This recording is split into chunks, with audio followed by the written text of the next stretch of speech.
Today, I will be sharing with you my very favorite books that I've ever read of all time. And I'm gonna be honest with you, for some reason, I am very nervous to share this list.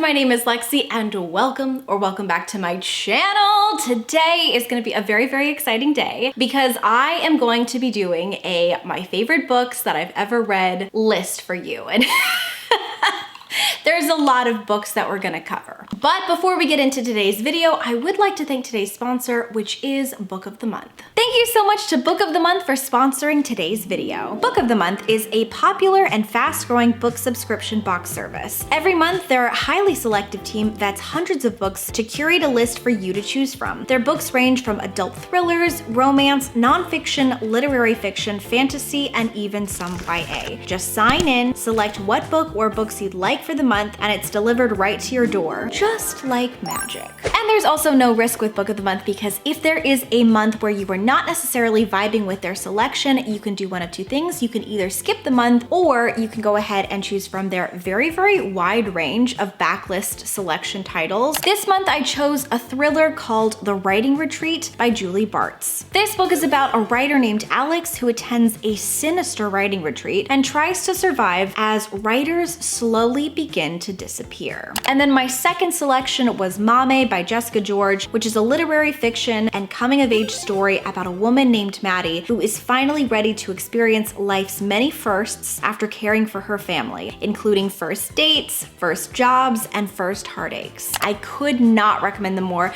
I absolutely love them as a company. I love all of their books. I love all of their selections. And if you have never tried them before, you can use my code, which is Alexandra, to get your very first book box for only $9.99. All of the links for them will be down below in my description, and again, I highly recommend checking them out. Thank you again so much, Book of the Month, for sponsoring. And now let's get back to the video. Now I had to narrow down this list in some way because I read a lot. When I was trying to come up with like the ultimate favorites list, I had over like 100 books and I was like, absolutely not. We're not doing that today. So this is just my favorite adult books. I'm not gonna be talking about YA or middle grade, although I did technically already make a favorite YA books of all time, and I'm pretty sure like I stand by every single one of those. And I've also decided to not include favorite nonfiction or favorite classics because I think I wanna make like separate videos for both of those. So today we are just talking about my favorite adult books. Because I feel like my taste is just literally all over the place, I tried to organize this in some way, and so here are the categories we're gonna be going over today. The first category are whimsical and wholesome books. Next, I'm gonna be going over all of my favorite romance reads. Then we're gonna be going down to the magical and the bizarre books, which by the way are different from the whimsical reads. Then we'll take a walk on the dark side and we'll check out thrillers, mysteries, and dark academia that I really like, and also some horror. And then finally, we'll end with the tearjerkers. Okay, and I think that's everything you need to know. So without further ado, let's start with my favorite wholesome and whimsical reads. And here I have my wholesome and whimsical reads, and I'm sure you can guess them because I talk about these books all the time. I feel like happy books often aren't considered as important as literary fiction or books that can make you cry, but honestly, sometimes life is just really hard and you need something that's gonna feel like a warm hug. So to me, all of these books felt like a warm cup of tea on a stormy and scary night. They felt like a best friend coming over to make me feel better. They just feel so wholesome and happy, and they make me extremely well, happy. My first favorite whimsical read is going to be The House in the Cerulean Sea by T.J. Klune. This just feels like a hug. So this book is following Linus, and Linus Baker is a caseworker who really cares about these magical children that he has to watch over. Basically, his job is to go to different homes and to make sure that the children who have magical abilities and are placed in these homes are both happy and safe, and that the people around them are also safe. And one day he is assigned a special special assignment where he has to go to the house in the middle of the Cerulean Sea because there are several children there and they might possibly cause the destruction of the world. In my personal opinion, this book does the found family trope better than almost any book I've ever personally read. It is so beautiful and so wholesome and sweet. I love the family dynamics. I love all of the children that we meet in this story. And I also happen to love Arthur Parnassus, who is the current person who's running the house in the Cerulean Sea, where all of these kids can feel really safe and be themselves. It's a story that really highlights the importance of being yourself and embracing all of your quirks and your flaws and all of the magic inside of you. And it's just so wholesome and it makes me so happy. And I think everyone should read it. Next up is a genre, and I mentioned every single one of these books actually in my favorite books of 2022. So I'm gonna be super, super brief here, but I love cozy fantasy as a genre. I feel like it's a very wholesome and whimsical genre, and it just makes me feel really, really safe. I feel like sometimes when I'm in the mood for fantasy, I'm not entirely sure if the outcome is going to be jarring, because a lot of the times in fantasy, some of your favorite characters end up being killed off. I don't want that on a bad day. I want to know that all of my favorite characters are going to be happy and that they're gonna be eating scones. And those are the vibes of these books. Happiness and scones. The first cozy fantasy with wholesome and whimsical vibes I highly recommend is The Very Secret Society of Irregular Witches by Sangu Mandana. This is following Micah Moon, and Micah Moon ends up becoming sort of like a teacher and a nanny to 3 witch charges who don't know how to control their magic. And it's also a romance between her and a librarian named Jamie. It's super, super wholesome. It's super, super cozy. And again, I love the found family dynamics in this. The next book I think that does this very well is Legends and Lattes, and this is by Travis Baldree. And this is following an orc named Viv. And Viv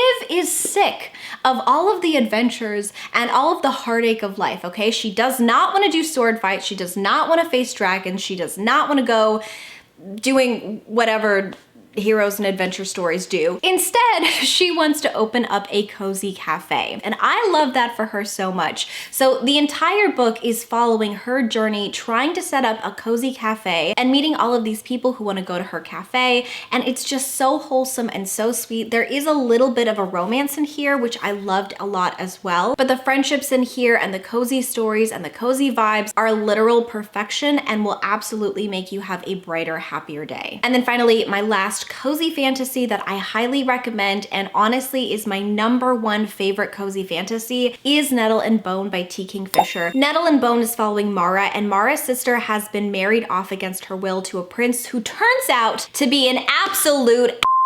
And Mara decides that she's not gonna put up with that. She's gonna go and save her sister. But before she can do that, she needs the help of a graveyard witch. And the only way the graveyard witch is gonna help her is if she completes, I think, like 3 impossible tasks. So we're kind of following Mara and her journey as she is trying to get all of these magical people to help her rescue her sister. It's just so funny. It's so hopeful. It's so whimsical. It's so magical. There are some trigger warnings I would recommend checking out, but for the most part, this book just made me so happy and so hopeful, and it was just so funny. The next book I have to share with you is a whimsical sci-fi, which sounds kind of weird. It was such an engaging book, maybe one of the most unput-downable books I've personally ever read, and that is Ready Player One by Ernest Cline. Everything about this book is literal perfection. I feel like if I was explaining this to someone, it would be Willy Wonka meets like video games. So this book is following Wade Watts, and Wade Watts lives in a future that is not so great, and because of this, he spends all of his time online in something called the Oasis, which is a virtual reality. And once he's on the Oasis, he can actually make himself an avatar and be whoever he wants, but he also ends up going to school in the Oasis as well. And the creator of the Oasis was this very eccentric billionaire who, once he died, said that anybody who can crack like this treasure hunt in the Oasis actually owns the rights to the Oasis as well as all of his money. But nobody can crack this. this until one day when Wade Watts ends up cracking the riddle, and then the hunt is on. So now that the first riddle is cracked,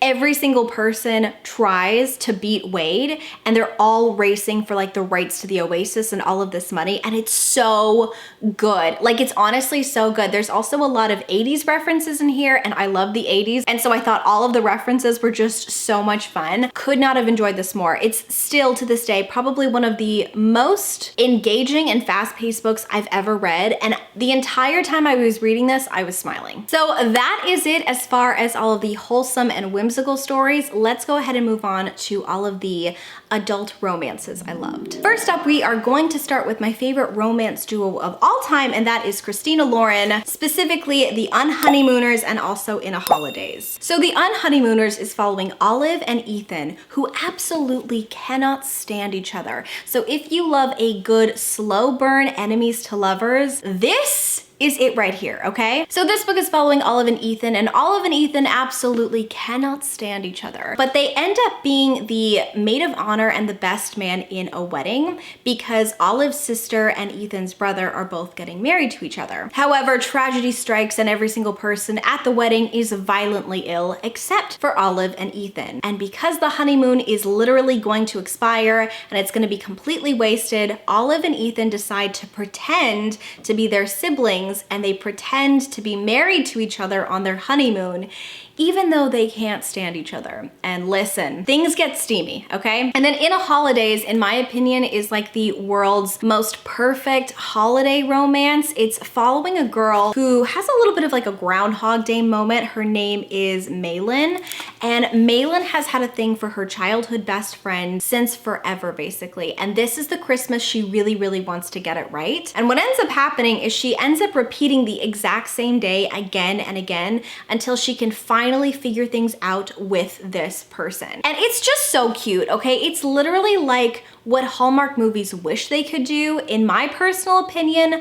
I've never read a holiday romance I love more. My next favorite romance author is going to be Talia Hibbert, and specifically I want to talk about Take a Hint, Dani Brown, and Act Your Age, Eve Brown, both of which were 5 out of 5s, both of which are two of my very favorite romances literally of all time. Take a Hint, Dani Brown is the fake dating scenario, whereas this one I think is more of like an enemies to lovers. And Take a Hint, Dani Brown is following Dani, who ends up being like saved from a fake fire drill by Zaf, and his rescue of Dani ends up going viral, and so they decide to kind of ride this wave of like social media fame and pretend to date. But then while they pretend to date, stuff happens and it's great.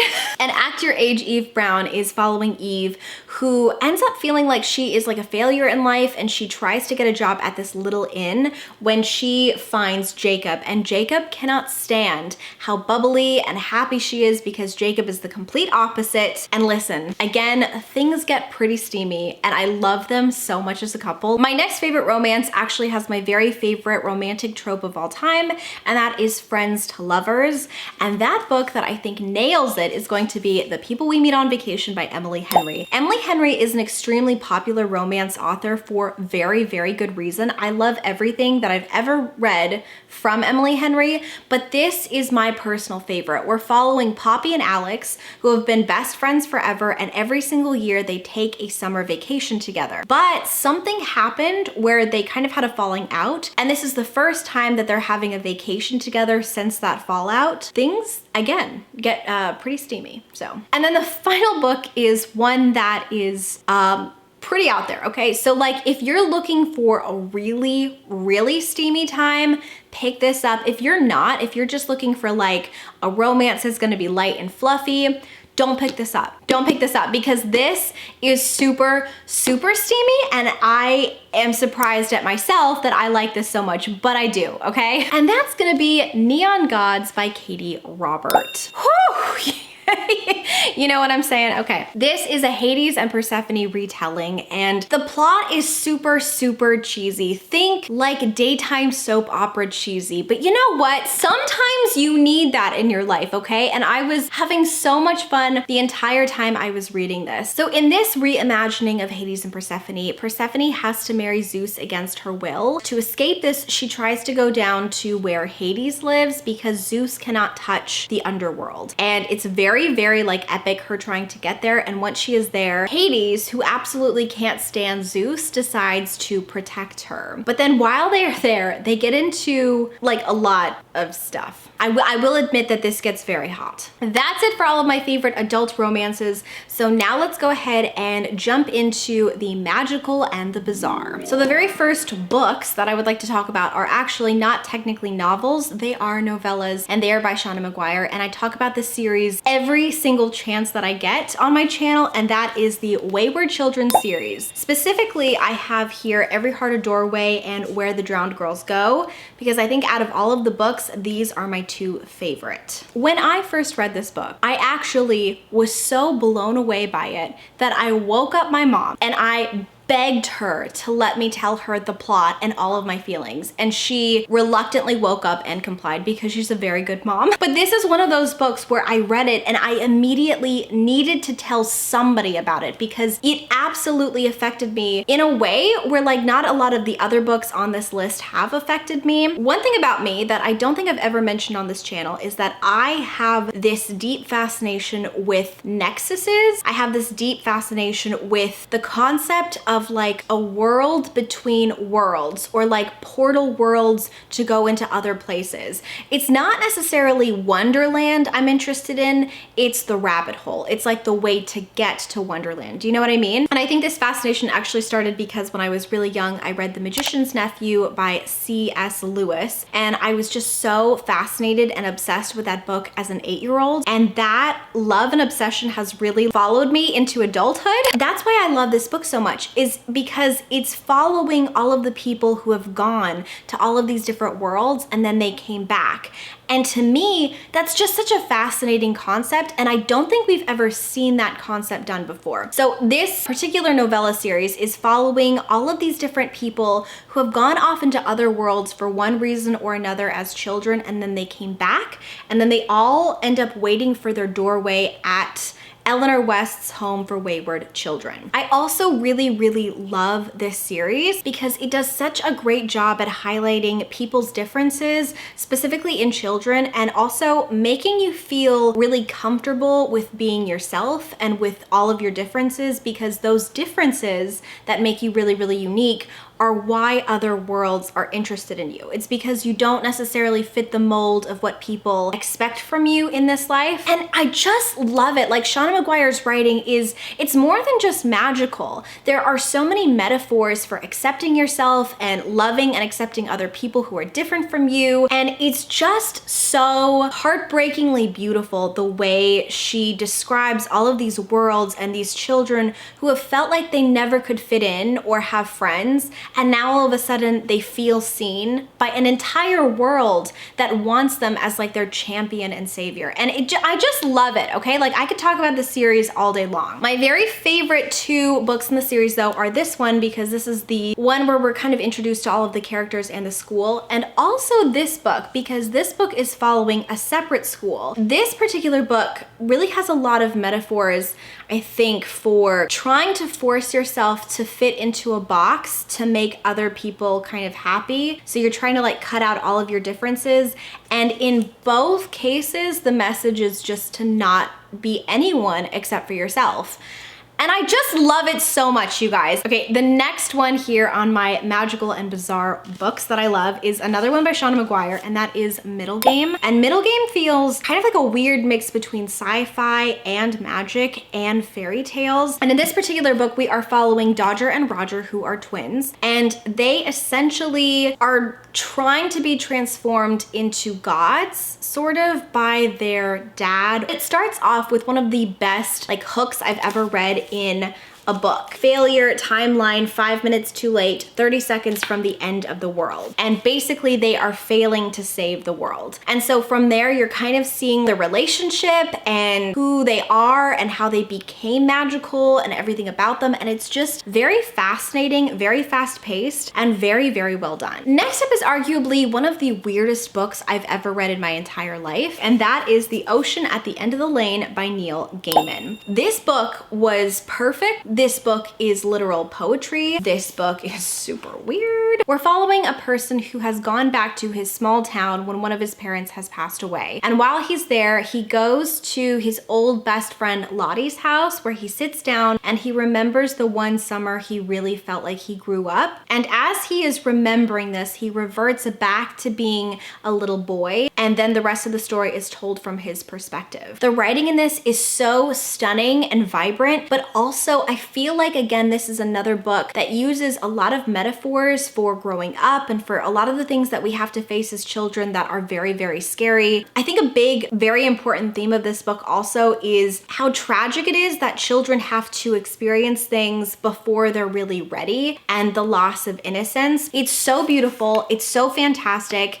It's one of my favorite books that I've ever read in my entire life, and it might be my favorite book that I've ever read, ever. My next favorite book is a book that is my favorite for a reason I can't say because it absolutely spoils the entire plot. But that is gonna be Piranesi by Susanna Clarke. We're following our main protagonist named Piranesi, and Piranesi lives in this very magical and mystical labyrinth where there are like birds, but he's the only living person. And every single day he is visited by the other who takes notes on his findings. And he basically just explores this magical maze every single day, but we don't really know where he is. And the whole time you're reading this, it just feels so confusing because you have no idea what's going on, where we are. Is this sci-fi? Is this fantasy? You know, is it something else? Like, what is going on? And then finally, when you do find out, I just feel like it makes the whole book so cool. And I had just like the best time reading this. If you love mysteries and you also really love bizarre and strange things, I think you would love Piranesi. Next up is a book that is not gonna be for everyone, but was absolutely for me,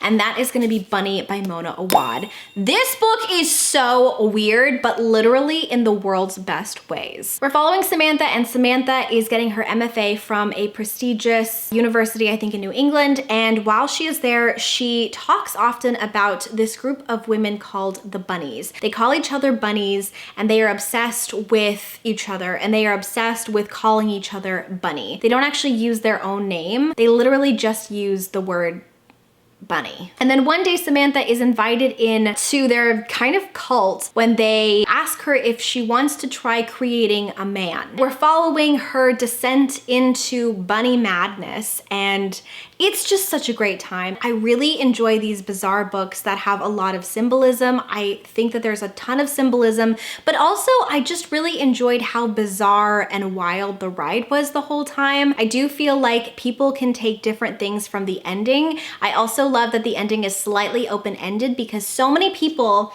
have found so many different themes in this particular book, and I think listening to how people interpret it is one of the most fun parts of this book because everyone has a different takeaway. And then last on this list, I had to include a little bit of magical realism, and I am including The Inheritance of Orquídea Divina by Zoraida Cordova. And this book was stunning. Every second in this book felt like I was stepping into a painting. Zoraida Cordova's writing was so lush and lyrical and magical, but it wasn't over the top. It wasn't necessarily like a very purpley, prosy type of writing. It was just a very whimsical and bizarre world. The book actually opens up with the grandchildren of Orquídea Divina who live in different cities, and they've all been called back because their grandmother, Orquídea Divina, is passing away, and she wants to bestow their inheritance to all of them early. However, their inheritance is something very, very different than what they think it's going to be. And then the rest of the book is following Orquídea Divina's life,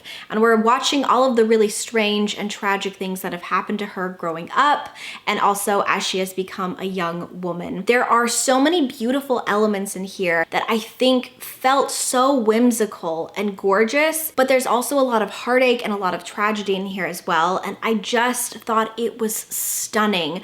I am such a fan of Zoraida Cordova's writing. I think this is her debut. It's absolutely brilliant, and if you love magical realism, I could not recommend this more. And that's it for the weird and the bizarre. So let's go ahead and now go to thrillers, mysteries, dark academia, and horror. So we're gonna start things off with talking about my very favorite thriller of all time, and I don't think I will ever find a thriller that I love more, and that is The One by John Mars. Not only was this thriller one of the best thrillers I've ever read, it's also one of the most unique thrillers I've ever read in my entire life. The book itself is following a ton of different perspectives. We're following a serial killer who gets matched up with a police officer. We have a person who is about to get married and he is matched up to a man. We have the perspective of a person who might be getting catfished potentially. And then we're also following the scientist who is responsible for this,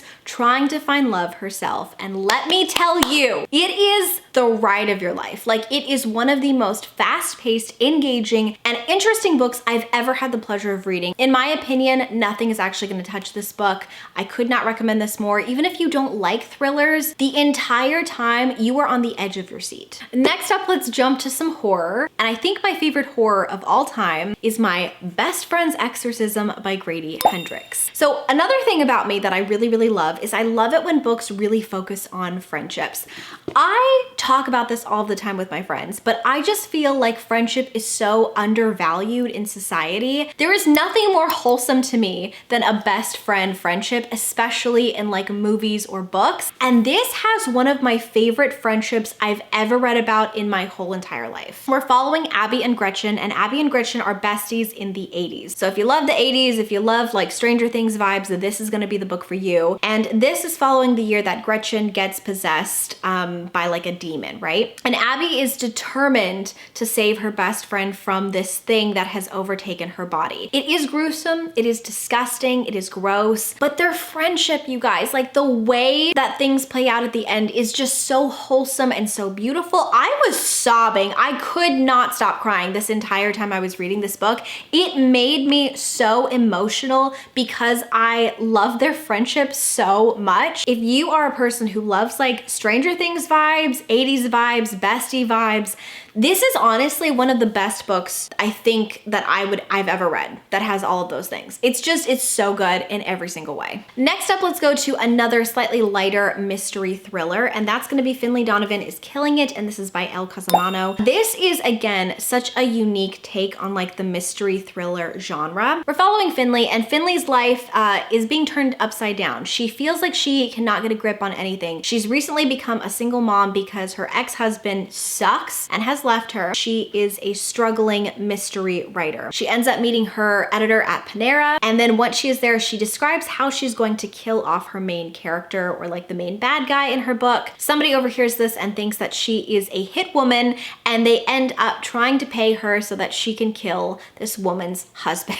And so now we actually have to try to see if Finley Donovan can kill it in real life. Kill it meaning get away with murder. It is hilarious. It is funny. I feel like it's a great portrayal also of like a single mom who is just trying her best in life. And it's just so good. It's so good. Next up, I have a horror book that is arguably the scariest book on this list, but I loved it so much. And my favorite part about it are the very dark, spooky, gothic vibes. So if you love gothic things, you're gonna love this. And that's gonna be House of Hunger by Alexis Henderson. This book is so good, and I can't even express how good it is. We're following Marion Shaw, and Marion Shaw comes from a very, very poor area in town, and she cannot survive. And so she decides to become something called a blood maiden. In this reimagined world, there are things called blood maidens where basically the wealthy feed off of people's blood, and blood keeps them younger, keeps them healthier, keeps them more vital, more beautiful, things like that. So it's not necessarily like that these people are vampires. It's just that they're extremely corrupt and wealthy. I just enjoyed how scary this was. This was terrifying. And in addition to it being terrifying, there's also an extremely toxic relationship between Marion and the countess of the house, who's kind of like equivalent to a vampire, but she's not a vampire. She's just an elitist wealthy person. Their relationship is so toxic and so bad, but also I mean, if you like enemies to lovers, it's something, okay? So it had a lot of elements that I really enjoyed. It had a very toxic and interesting like relationship dynamic between Marian and the Countess. It had a lot of really, really thought-provoking conversations, I think, involving classism and privilege, which I really, really appreciated, but also it was just terrifying. And then finally, the last book that I want to talk about is the only dark academia book on this list, and I love this book so much. It's called If We Were Villains, and this is by M.L. Rio. It feels a little tiny bit like a mystery because we are opening up with our main character, whose name is Oliver, and Oliver has just gotten out of jail for a crime he didn't commit. And he ends up telling the detective what actually happened all of those years ago, because the detective is now like off the case and he can hear the true story. And so we're going back and we're learning about Oliver and all of his friends when they were students at this elite university, I think up in New England. It's about all of them learning about Shakespeare, and they sort of kind of descend into madness as the book progresses. In a lot of ways, they end up reenacting and almost becoming a lot of the Shakespearean characters that they play. And there's this mystery of who killed who and why in this book. And it's just so intriguing and so heartbreaking and so beautiful. In my opinion, it is dark, but it's also just so stunning, and it made me cry so much. I would not say that this is a scary book at all, but it is dark, and that's why it's on this list. And it's just so tragic. Pick this up if you are interested in a very good cry and if you love a very, very well written and very smart dark academia book. And that's it for the thrillers, mysteries, dark academia, and horror. So let's go on with our very last category, which are the tearjerkers. Okay, I'm gonna go ahead and start out with the book that I'm gonna do a disclaimer for, and that disclaimer is I have not read this book in a really, really long time. And so I don't know if it holds up, but I needed to include it because it made such a weirdly big like impact on me when I was a kid and I read it, that it is kind of burned in my brain as one of my favorite books of all time. I read this book when I was 16. It had such a weird impact on me that I didn't sleep. I ended up staying up for 48 hours, and then I ended up skipping school to immediately reread it again. And I've actually reread this book 3 times, and that was Ken Follett's Pillars of the Earth. So the year that it starts out is 1123. So it's historical fiction, and we're essentially following multiple perspectives, but a lot of this book is surrounding a family where the father has been commissioned to create and build a cathedral. The thing that I would personally compare this to is Game of Thrones. There's no magic, there's no fantasy, but it's like that epicness of the fact that back then people just took what they wanted. There were knights and princes and kings and paupers and peasants, and everyone kind of connects in this story for this very, very epic tale. You see princesses and princes fall, you see so much injustice, but there are so many beautiful threads in this story that connect in this really, really, really epic way. And it's just this portrayal of humanity. And I think one of my very favorite relationships that I've ever read in my whole entire life is in this book. And it's just so gorgeous. The next book I read is a book that I actually read while I was in undergrad, and I didn't think I was gonna like this book. And then it ended up having this huge impact on me, and that is Kurt Vonnegut's Slaughterhouse-Five. This book was so moving and had such a huge impact on me. I remember the first time I read this, I sobbed my eyes out. We're following a person named Billy. There's a lot of different layers to this story, but basically Billy does not want to go to war,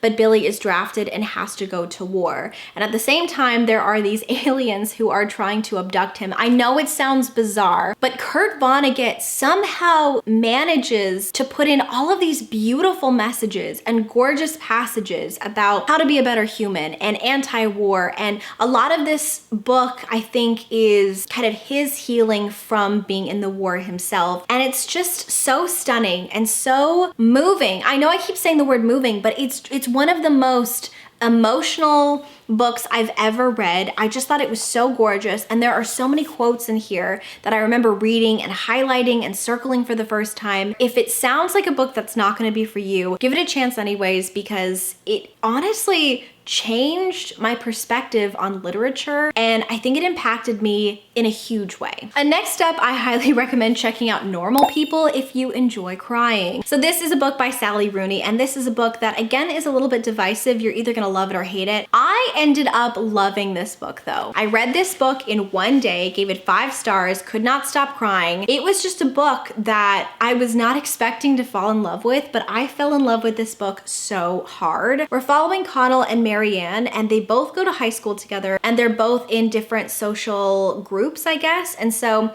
they end up striking up a little bit of like a friends to benefits thing, but they keep it secret because Marianne is not cool. And at this stage of the book, Connell kind of sucks. We're following them throughout the years as they reconnect again and again, just kind of following like their relationship and how it transforms and changes as they transform and change. It's a beautiful character study of two people who are trying to sort through, I think, trauma and their perspectives of love. I thought that the writing was spectacular. It was stream of consciousness. It was very interesting. I really, really liked it a lot. Next up, The 7 Husbands of Evelyn Hugo absolutely made me sob, and I think is stunning. We're following Evelyn Hugo, who is a person who ends up trying to become an actress in Hollywood. She gets married multiple times, 7 in fact, and we're following her life through these different marriage portrayals, but also what's actually happening and who the love of her life really is. And it's just so beautiful and so tragic and so engaging, entertaining, fascinating, but also